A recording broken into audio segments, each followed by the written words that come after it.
What a way to walk out. It's like Marvin Gaye is playing or whatever, and it's like, coffee so warm. There's a headset that's here, and I wonder what happened to the person wearing it. It's like, welcome to the stage of death. What's great is I've been on stage for 30 seconds, and I'm already off my notes.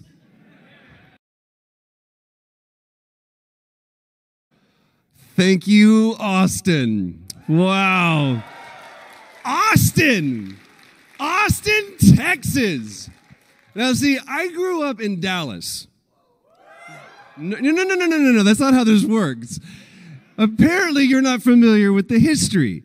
See, in Dallas, we considered Austin to be like the cool version, the cool mom of our conservative city. It's like, but Mom, Austin gets to have a cool live music scene. But Mom, Austin doesn't have to go to church on Sunday night. But Mom, Austin gets to vote like in a very rational and logical manner and carefully consider the issues opposed to party lines. I love Austin. From your pink-domed Capitol to your puke-stained 6th Street. You know what I'm talking. And don't even get me started with what's in the lakes. And keep it weird. Keep it weird. Sure, but keep it weird will only go so far. If you wake up in a ditch covered in just you, next to the fire hydrant that you first hit on and then peed on, when that cop is shining that flashlight in your face saying, keep it weird, that is not going to keep you out of that jail cell. Trust me. Oh, my 20s. It wasn't that bad. It was close. There are some decisions that I made in my life that I look back and go, God damn, how did I make it out of that alive? And it's never like the big decisions. It's never the monumental ones. It's always the really insignificant ones. It's the metaphorical door number 1 or door number 2. Let me give you an example. I smoked for 25 years. And somebody coughs. That's great. I smoked for 25 years, and I tried vaping for like 3 or 4. And if we can just be honest, guy, if you vape, vaping is like the Ed Hardy of the smoking world. It's like what Affliction clothing would be if it could smoke. So when I smoked like a real obnoxious asshole, then every day after work, I would stop by on my way home. There's a 7-Eleven just down the street, and I would go in and buy a pack, because cartons were reserved for the affluent. Especially now, like a pack of cigarettes, you're gonna need to fill out this credit app. Shit. There's 8 people that still smoke. They go, he's right.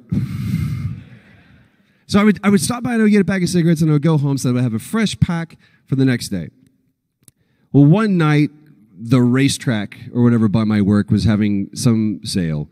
Here, kill yourself 3 times as fast. And so I stocked up and I had yeah, look at me at Camels. And when you're poor like that, you don't have a brand of cigarettes that you smoke. You know what you smoke? Mine. I smoke these because somebody gave them to me and I got a lighter with it. And so I didn't go by the 7-Eleven that night. And the following day I found out that right around the time that I would have been there, my friendly neighborhood convenience store got held up. And 3 people got shot. Whoa, is right. It was the clerk and 2 patrons that just happened to be there at the right time. This is a really shifty neighborhood that I lived in. But there was no booming voice. There's no writing on the wall saying, don't go to 7-Eleven. It's sail at racetrack. I look back at that moment and it just, oh my God. But I had no idea. My spidey sense wasn't tingling. And that's life. That's how life works. It's not this one thick rope. It's tiny strands woven intricately together to form a tapestry. Yeah, it's going to be like that. That's life. Here's another one. On a chilly November morning, I drive on to the stage at Culver Studios. I park my car and I get out and I walk towards the gray drab production office that was right next to stage number 1. And I walk in and I immediately freeze. And I look at character description, and I look around the room, and it's as if the character just stepped out of the page and duplicated himself, and every guy in the room just wearing a different shirt. And I freaked out because his character was rugged and grizzled, and I come strolling in looking like a backup dancer from a K-pop band. No, this is 2010, guys. This is not acceptable. And I realize I'm staring. I break my concentration, and I just scrawl my name in on the sign-in sheet, and I lean up against the door, which is what they never teach you in acting class. Always know your exits. And this notion just washes over me like, I could leave now. And no one would ever know.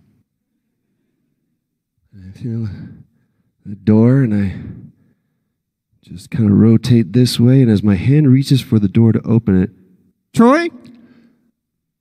I spin on my heel. Yeah, that's me. Oh, good, they're ready for you.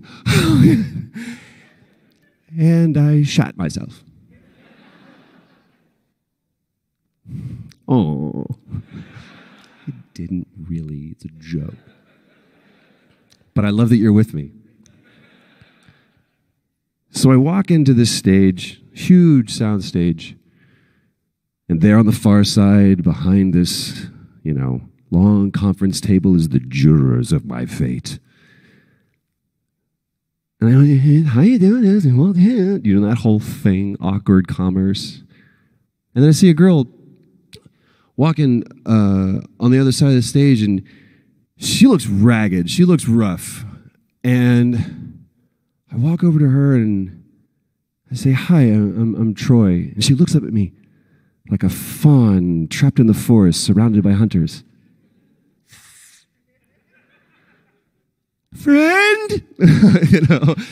Hi, I'm Troy. And she goes, Ashley. And I said, you look like you could use a hug. Can I give you a hug? And she gives me one of those laughs that's like reflexive of like, I'm going to laugh instead of crying right now. She goes, yes! And so I gave her a hug, and we started the scene. I came this close to walking out on the audition for The Last of Us. This close to missing out on that experience. This close.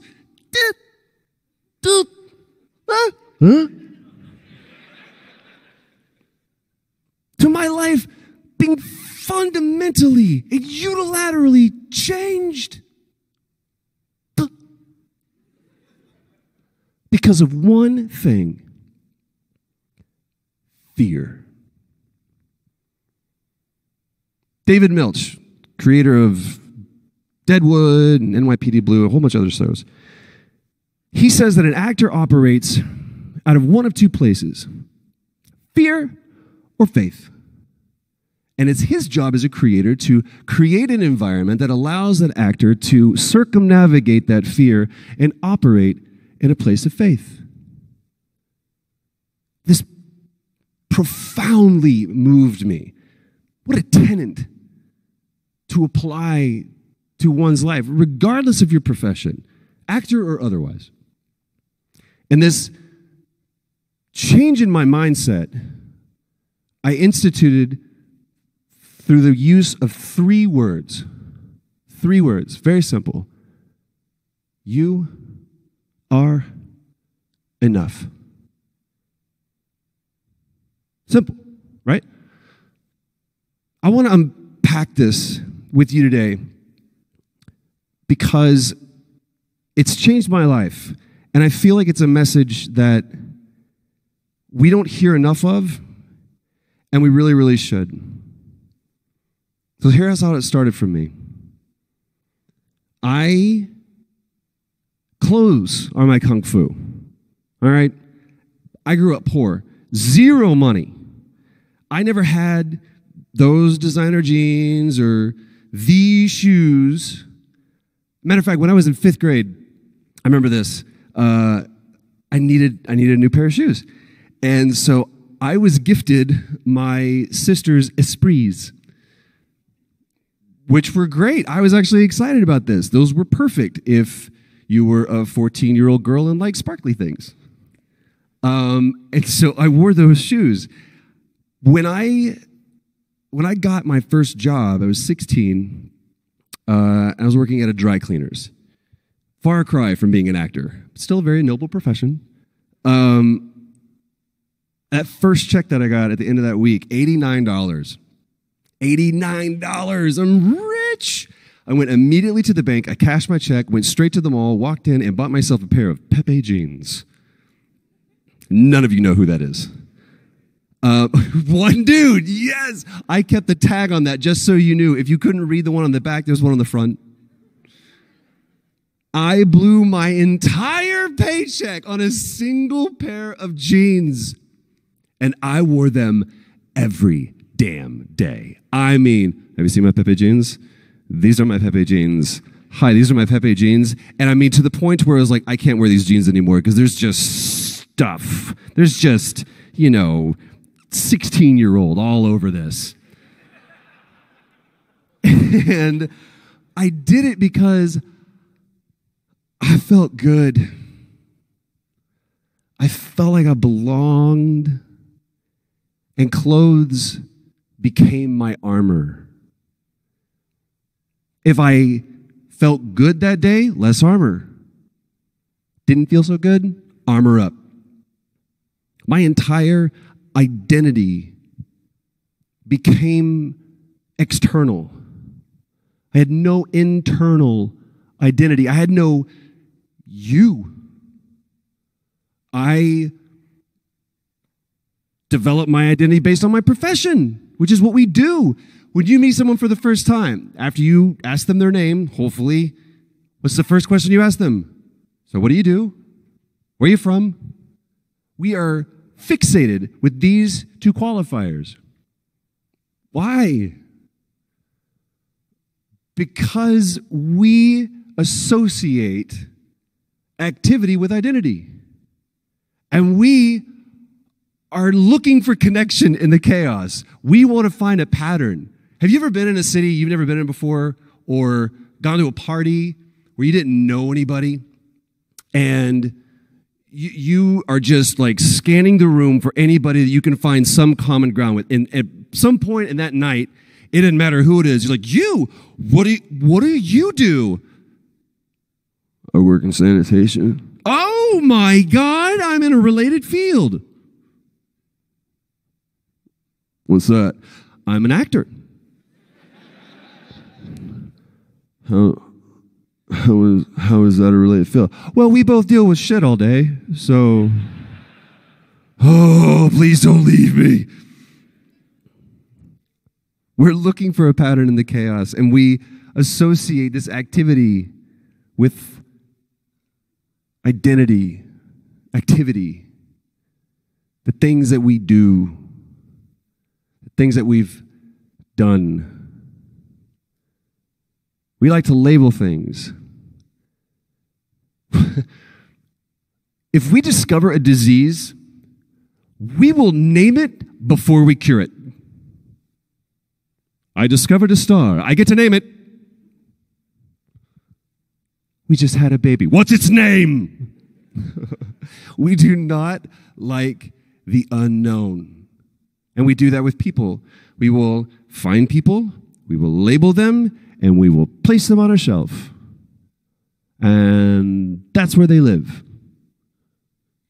Even girls reportedly have said that they know within 5 minutes whether or not they're going to sleep with someone. For guys, it's different. For me, especially in my 20s, much, much, much shorter. And also always yes. I was lonely. We don't like the unknown.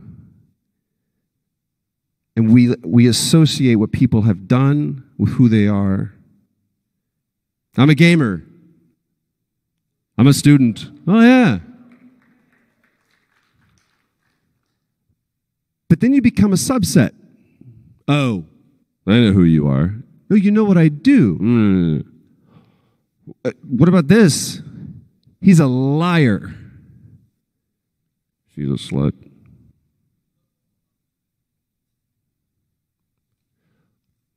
We will be hard-pressed to let someone transcend their transgressions.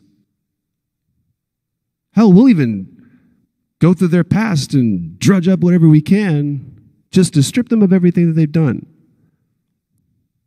Why?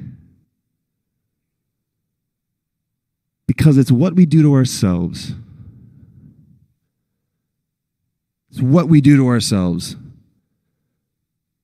I will cling to my worst moment, the worst mistake I've ever made in my entire life, that vile secret that I know about myself, and I will smirk at the world while they laud me, whispering, "If you only knew." I won't let myself off the hook and elevate to a better version of me. Why the hell should I let you? I'm so far off my notes right now. This bothers me. Because what if in this moment right now, I'm trying to be my best self. But I'm so worried about what you think about me. And that's how I identified, by the way. Whatever you thought of me, good or bad, I became. You thought I was good? You think I'm bad? But if I'm setting your focus so bad on what you think of me, then I can't think of the better version of me, because your version of me is really what my version is, and I'm afraid I might become the version that you think that I am. Instead of just being in this moment, we're so in conflict with being because we've encumbered ourselves with the errors of our past and the preoccupations of our future. Just being. Here's a story. We are on the set of The Last of Us, and there's a scene that we did where Ellie's run away. Joel finds her in this abandoned house, and Ellie is in the former occupant's room going through her diary. She says, "Is this really what people worried about? What to wear?" And then we shoot the scene, and the scene is good. We feel okay about it, and we could put it in the can and put it on shelves, and that be in the game, it would have been totally fine. But we just felt like there was something else that we hadn't found, we haven't discovered, we hadn't dug deep enough into the scene. And so I looked at Neil, I was like, "Can I take 5?" He goes, "Take 10. So I go off in the corner, and I just sat. And I think Ashley did the same. And we came back, and we go into the scene straight away. No notes, no anything, just boom. And there's a line where Ashley or Ellie says, everyone I've ever cared about in my life has left, everyone but you. Do you remember the line I'm talking about? It's this, though. Everyone that I've ever cared about, everyone has left me, fucking except for you. And she shoves me. That wasn't in the script. That wasn't prepared. That was a moment born organically out of the frustration that Ashley was feeling in the moment. She was just being. Here's the flip side. There was a game that I did, very popular game that starred a celebrity that we don't get to talk about anymore. I know it doesn't really narrow it down much, does it? Shit. It doesn't matter. I like to be the first one on set, and so I get there and I find that there's another actor that has beaten me to the set this day, and this actor is currently sat in the middle of the volume, which is the part of the soundstage where we shoot all of the scenes, and they are sprawled out across this table, just like this, and they're wailing.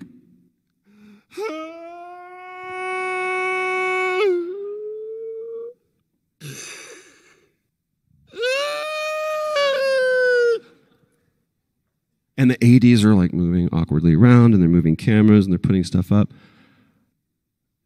And I'm looking at this poor fool, and I'm going, oh my God, what, did you find out your dog just died? Like, what, did your wife just leave you? What, I'm trying to figure out what horrible tragedy has befallen this poor, oh my God, he's preparing.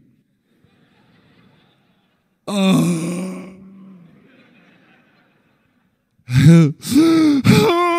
Here's the deal. He's third shot up. 1, 2, 3. We got a lot of ground to cover before his scene, where he does not need to cry at all, ever. What are you doing? And the AD is like, I'm sorry, I'm just going to have to, move you. I apologize. We're just, trying to do our jobs.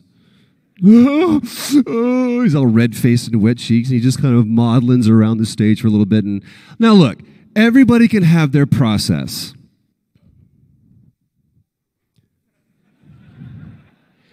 But there was a moment that he was conjuring like it was out of a cauldron, and it didn't exist. Not then, nor ever. Huh? Fucking except for you. Do you remember the moment I'm talking about? Oh, of course you don't. But you remember this one. Just being. I struggle with that. I really flash forward a little bit. You got cool stories are cool, right? You like hearing about this stuff? Okay, just making sure you're with me. This is a fun one. Flash forward a few years. I'm on this set of Uncharted.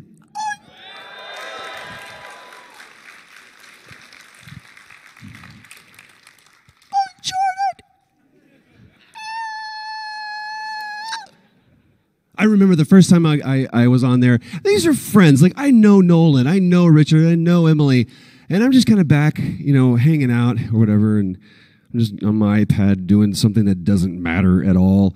And their first scene up that they're doing, and they're like, and action.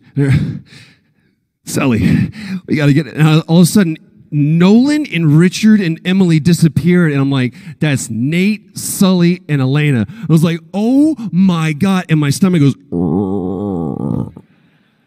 oh my God, you're on the set of Uncharted. What are you doing here? You're a fraud. Everybody knows it, and they're all about to find out. Pause. I did a Western once, okay? You don't get to listen to this. I did a Western once. And I it was a Western. What do you do in a Western? You ride a horse. It comes down to me and a guy from New York, and they tell me this for some reason. They love you. They just have one question. Do you know how to ride a horse? I am an actor. I lie for a living. I said, I'm from Texas.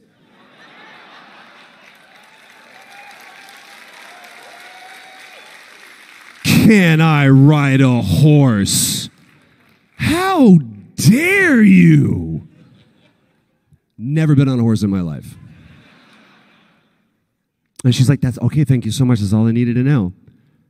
And I booked the gig. Oops. And they're like, you need to be out in Santa Fe like 3 days from now. So I call up someone who gives private lessons, and I was like, hey, you want to teach me how to ride a horse, like, now? And so I get up there, and I do the, and I mean, it's the most emasculating thing where you're like, let's give you little steps so you can get up on the horse. I'm like, thank you, teacher. And I learned how to ride the horse, and I'm like, proper. And so I get out on set. But now we're out in the Wild West. There's literally no power lines. If you just kind of shake your head and blink a little bit, you're like 1865. It was incredible. And I'm in full gear, and I'm on my horse. I'm on Old Mexico. This is important. I'm getting back to you in just a second, by the way. Somebody remember where I left off, because I don't even know where I'm at. Uncharted, right? Cool. Go back to sleep. So I get on this horse, and we have these really cool wranglers. These just like, their face is just like, they're made of stone because they've been in the sun for so long. And there are these great Mexican vaqueros that literally could not whisper to the horse, but you don't have to whisper to him. We can just talk. Thank you. One person. Cool. And Dutch was his name. And Dutch comes over to me. He just saunters up and got a little bit of chaw in his mouth. And goes, how good of a writer are you? And I'm like, well, you know, I don't like to brag. But he goes, don't fucking lie to me, because we're going to find out in about 20 seconds.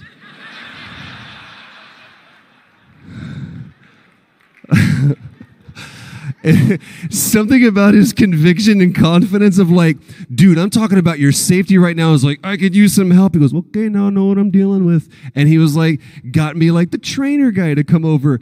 And we go off, and we're, doesn't make that sound, but you know, we're on the horse and everything, and I'm feeling good. In Old Mexico, it feels good. And it's like, if anyone starts playing, I'm on it, I'm on it. Anyway,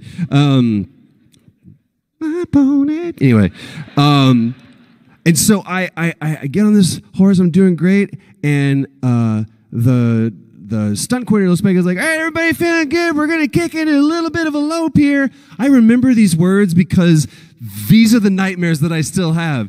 And I go, "Okay, here we go." And he goes, "Yeah!" Literally, "Yeah!" And everyone just takes off. This is what I learned about Old Mexico that day. Old Mexico wants to be out in front of everybody as quickly as possible. Doesn't matter who's on him or not. And he was like, "You had one lesson? Fuck you, buddy. We're going for a ride." And I take off, and I'm just like Raggedy Ann, just like flopping around on this horse. And I hear Reed, who's the wrangler that was assigned to me, who was like my parole officer for horses, goes, "Ho, ho, ho, everybody, hold on, Troy needs a little help."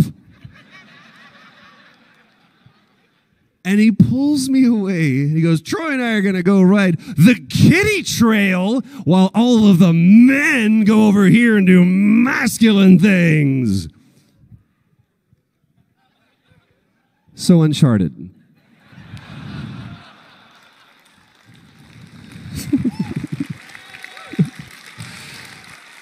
Welcome to the Tangent Express. So I am freaking out that I'm on set with people that, I mean, like, Uncharted is what made me want to, like, I want to do that, because I found out that when they made the game, that they were actually like on a set, and they built a Jeep for him, and I was like, the performances are so real, and it's a character I want to be. I get to play Indiana Jones. It's awesome. And I'm there. And I'm not only in Uncharted 4, I'm in the last Uncharted. We're going out with a bang. And I'm playing a character that somehow has existed the entire time and nobody's mentioned. And I'm older than Nolan. I'm like, mother, set me up for some success, man, please. And I'm like, oh, God. And so there's this one scene. It's going to be like one of my big scenes, and I'm getting ready, and it's a scene where, like, Rafe has beat us to it doesn't matter. I don't want to say too much and spoil it for the one person that hasn't played the game. There's your hand. I want to let you know that I forgive you. This is not your best self, and I'm willing to let you trust.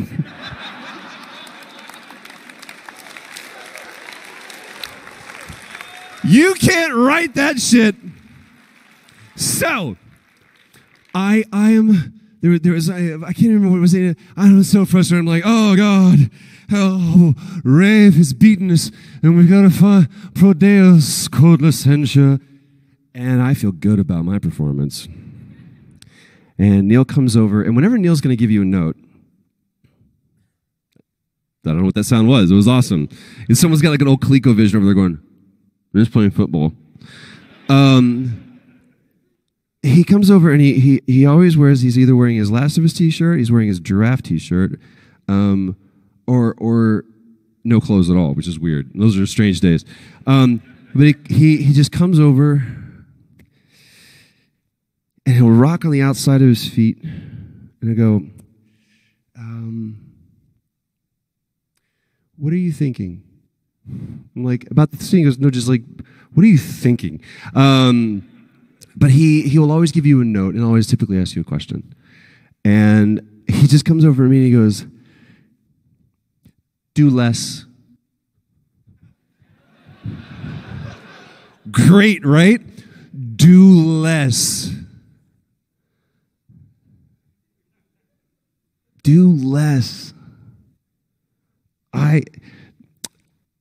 There's a book called The Tao of Pooh, and if you've never read it, you know what I'm talking about. It's awesome. Taoism, Winnie the Pooh. Great. And there's a story where Piglet, just go with me on this, okay? Piglet falls into the river, and he's thrashing about, and he's freaking out, and Pooh comes floating by, and Pooh says, why are you so upset? And Piglet goes, horrible impressions, by the way. Piglet goes, because the river is trying to drown me. And Pooh laughs and he goes, silly Piglet, why don't you just let the river take you where it wants to go? Huh. Sounds like a simple concept, but for someone like me, I'm a bit of a flailer. As Old Mexico reveals. Floating down the river isn't as easy for some of us. You in Austin, floating in a river comes very naturally. You guys have elevated it to an art form. But for some of us, it's hard. Being still, being quiet is a challenge for me. I have tinnitus or tinnitus. You know what that is? The persistent ringing in your ear. And it's a result, it's my own fault. It's a result of being a musician who for years thought they were too cool for earplugs. And I sleep with a fan or white noise. I'm like Archer. I'm that guy. And when it gets really, really bad, believe it or not, the one thing that helps is for me to close up my ears and I can hear the exact pitch of the ring, and it sucks. I actually filter out every other noise but the sound that I'm trying not to hear. And then my mind does the coolest thing. Because there's no other distraction. It can zone in exactly on the frequency, and it gets better. When I remove the distraction, yes, I may be in a place where I reveal my truest self, and that's uncomfortable. But ultimately, that's what I need to remove the pain. Let's call it what it is. It's pain. And we've gotten so used to this notion that pain is bad for us. Pain exists to help us. It exists to show you how strong you really are, of what you can stand. And it exists more than anything to point out, hey, this is wrong and this hurts. Can we please get some help? This sucks. Please don't do this anymore. I'm pain. I'm your friend. Please don't numb me. Please don't shut me up. Please don't bound and gag me and try to make me go away. I'm trying to help you. I'm your friend. I try to control it so much. And I suck at controlling things. The reality is this. If we could split things down the middle, and there's two columns, all right? There's things you can control and things you cannot. Just two categories, two buckets, two columns. And the things you cannot control are people's opinions, what people think, feel about you, what people say, what people do. All of that just goes into this column. And for just a second, we just, okay, and we forget about this for a second. I can't control this. What can I control? Two things. Your thoughts, your actions. That's it. Can't control the weather. Can't control who's in office. You can vote. But there are certain things, and don't conflate care with control. Still care. Care about people. Care about causes. Care about the world, but don't try to control it, because I can't control you. But I can control this. If we distill it down to this binary practice, life gets a lot simpler. Equally challenging, but simpler. For me, this is a daily, habitual, willful act. The only thing I can control. And if I expend the same amount of energy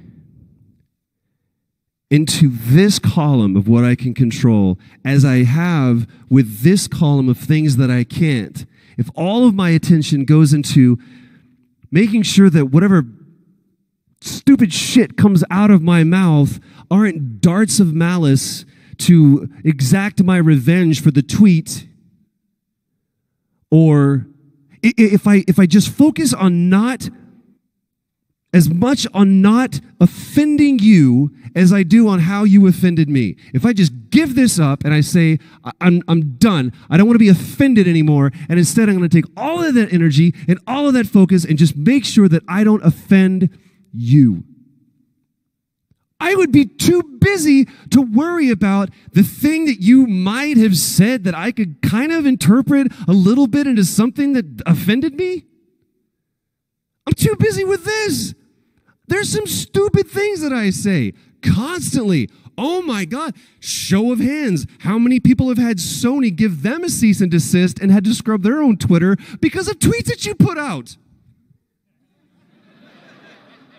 Literally got called into the principal's office. We don't talk shit about family. Whoa. Got it. Never again? Yup. Take down that tweet. You got it. Because Troy had a couple of scotches and decided to watch a David Cage, talk. And he goes, this is what I think about your game.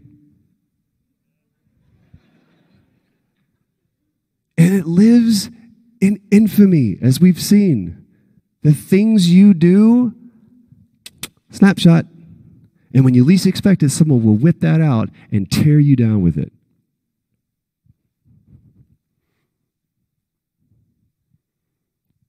But I can't control this. And I refuse to let my words, I refuse to let this stupid thing control me and be an instrument of harm and danger because I felt like it with zero recourse. In a word, someone with their thumbs while they're taking a shit. You let that define you? You know what he said about me? With his thumbs while he was taking a shit?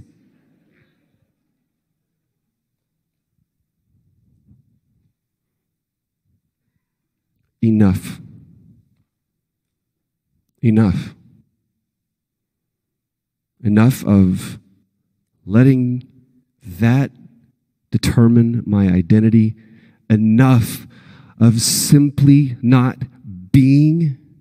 Enough of the noise. Enough of flailing. Enough of trying. Enough! Enough! Enough. What if we sat in the silence of that for just a little bit?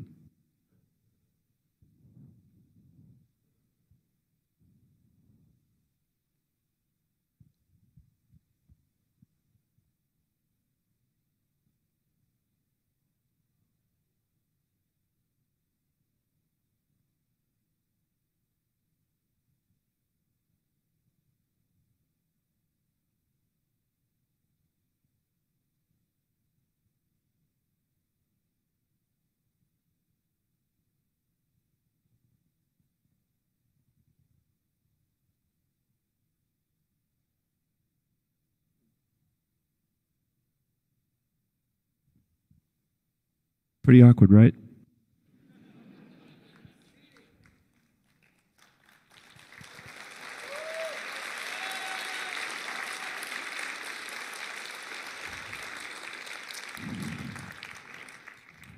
What if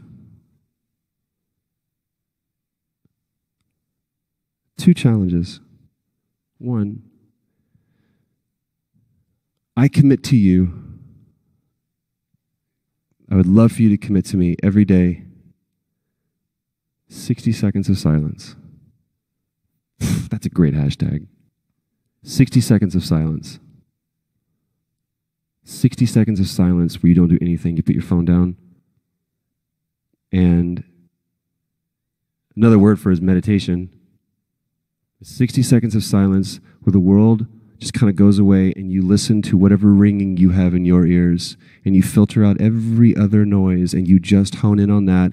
And no matter what it is, no matter how bad the pain is, no matter what voices are screaming inside of your head, telling you horrible things about yourself, you just say to yourself, you are enough. Terrible, vile, horrible, despicable things. I am enough. You're fat, stupid, and lazy. I am enough. They're gonna find out. Everyone's gonna know.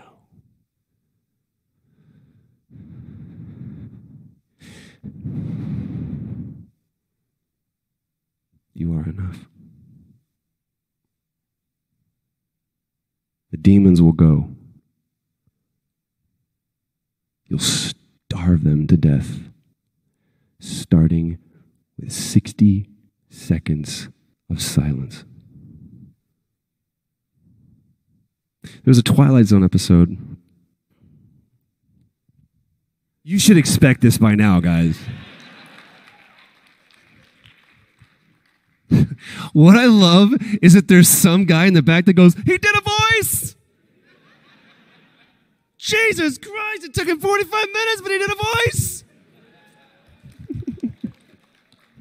And he's really getting his like, he did the Joker. Shut up.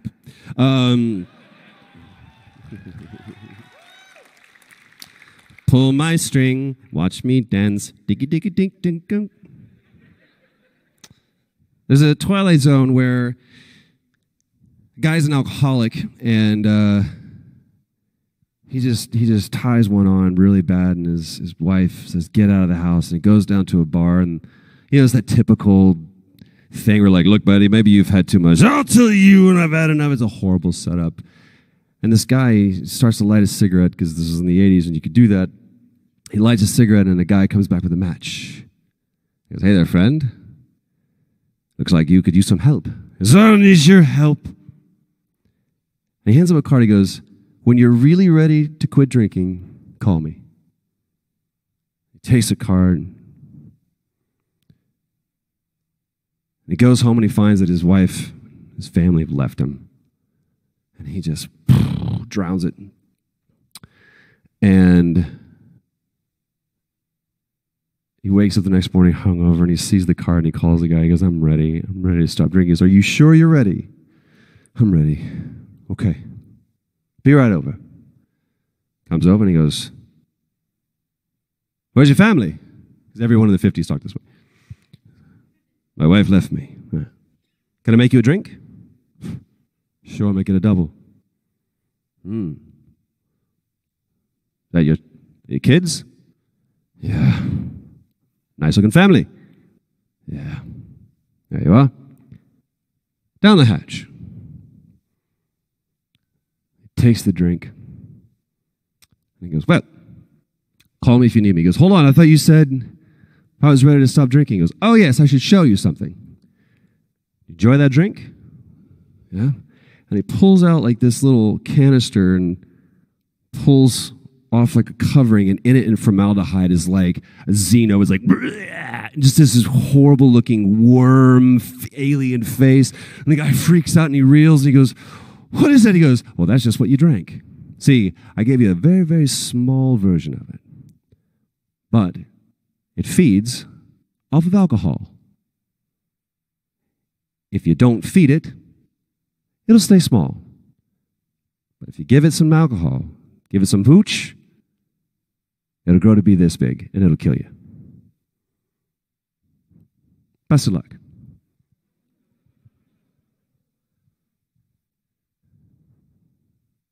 I believe in the inherent goodness of people. I really do. I believe that somebody asked me in an interview today, what's it like playing Batman and the Joker? And I said, well, I think that's all of us. Everyone's got a Batman in them. But we also have a Joker. And we are one decision away from either one of them.